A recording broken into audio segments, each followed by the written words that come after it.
Maeha Ridgeway. I am part of Nanticoke Lenni-Lenape tribe.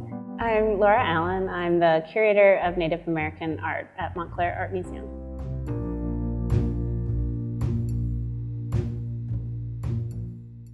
Since you said you were a curator, what does a curator do? Curators do a lot of things, but a curator will organize exhibitions, research the work, make sure that it's interpreted appropriately, displayed appropriately, and I do that by working with a lot of Native people. I'm not Native myself, and it's extra important that I work with a wide range of people in my role.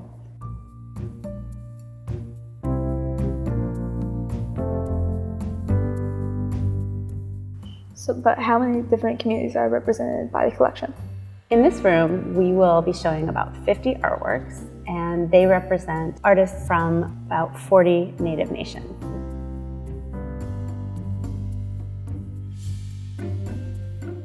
But how do you guys choose the artists and the artworks? That's a great question.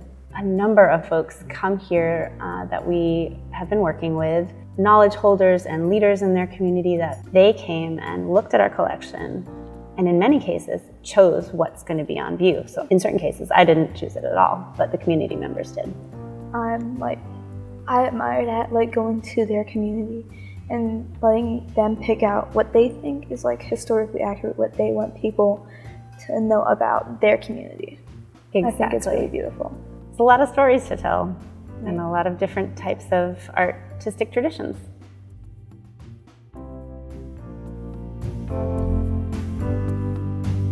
Who were the people who were here before this was built and such?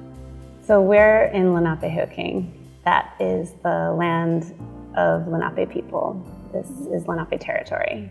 And we're honoring and acknowledging that deep, deep history here by showing a lot of artwork representing the voices of a number of Lenape people.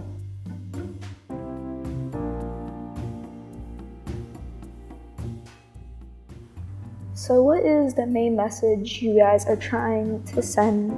So when you're creating an exhibition, it's important to have exactly what you said, a main message or a big idea.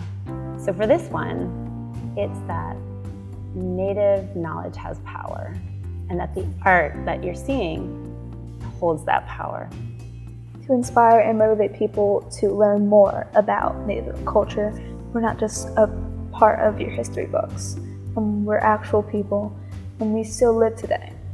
Exactly. Native people are here and thriving, and Native art and knowledge really has the power to make change in the world and inspire people with that message.